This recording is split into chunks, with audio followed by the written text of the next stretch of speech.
National income numerical के component को student वैसे तो याद कर लेते हैं, पर उन्हीं के मीनिंग पेपर में 1 मार्क 3 मार्क क्वेश्चन में भी पूछ लिए जाते हैं और वहां हम गलती करते हैं और 100 मार्क्स स्कोर नहीं कर पाते।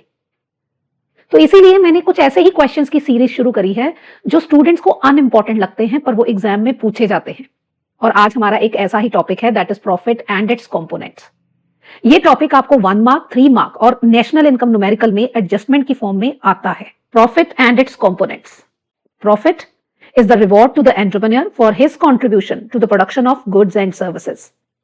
प्रॉफिट के 3 हिस्से होते हैं। प्रॉफिट का एक हिस्सा जिसे डिविडेंड कहते हैं, ये प्रॉफिट का वो हिस्सा है which is distributed among the share holders, उनके हिस्से के अकॉर्डिंगली। इसको हम डिस्ट्रीब्यूटेड प्रॉफिट्स भी बोलते हैं।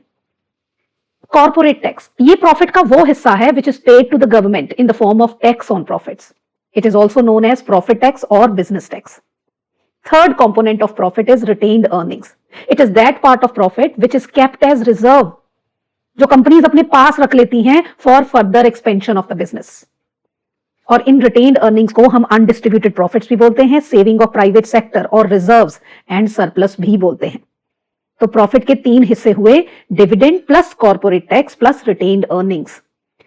इस टॉपिक में आपको इन डिफरेंट कंपोनेंट्स के मीनिंग और इनके अदर नेम पूछे जा सकते हैं, और यही अदर मीनिंग आपको जब न्यूमेरिकल की फॉर्म में आते हैं तो आप कंफ्यूज हो जाते हैं।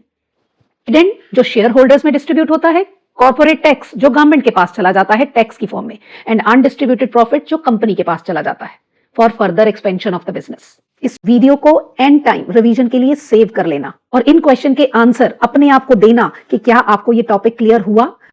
पर अगर वीडियो अच्छी लगी हो तो वीडियो को लाइक, शेयर और कमेंट करना नहीं भूलना। Thank you so much.